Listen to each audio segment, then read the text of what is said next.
Welcome to 2021 Talks, where we are following our democracy in historic times.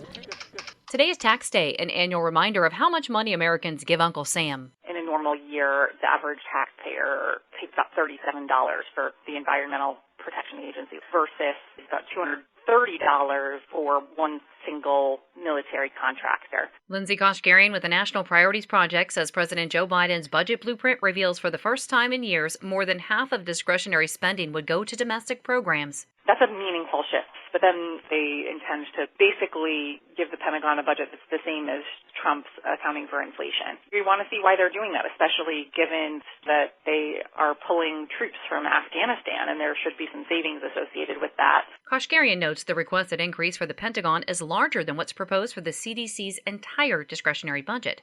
The House will vote this week to create a bipartisan commission to investigate the January 6 U.S. Capitol breach. There are calls from some Democrats to censure Republicans who downplay the danger of the riots, including Georgia Congressman Andrew Clyde. To call it an insurrection, in my opinion, is a bold-faced lie. Wyoming Republican Liz Cheney counters such a take as, quote, indefensible, unquote, and says it's dangerous for the GOP to support people who question the 2020 election. Cheney was replaced as third-ranking House Republican by New York Congresswoman Elise Stefanik. Backers of a slavery reparations bill are looking for more support. In a virtual town hall, Democratic Congressman Danny Davis of Illinois explained House Bill 40 would create a commission to study past and present discriminatory practices against Black people. Predatory lending, police terror, mass incarceration, etc. HB 40 passed out of a House committee in April. Now to Arizona, where the Republican-controlled state Senate is calling for the Maricopa County Board of Supervisors to explain discrepancies uncovered by its 2020 presidential election audit.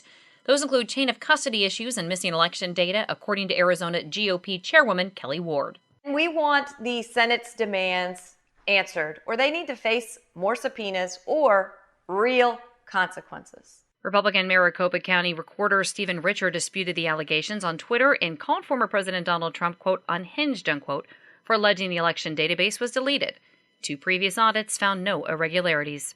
The Associated Press's executive editor wants an independent investigation into an Israeli military airstrike that destroyed a Gaza City building housing the news outlet.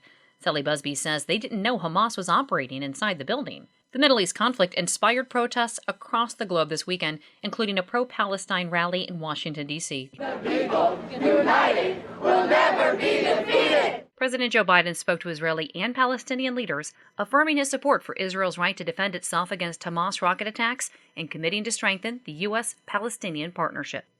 Cole Hemstreet contributed reporting. For Pacifica Network and Public News Service, I'm Mary Sherman. Thanks for listening.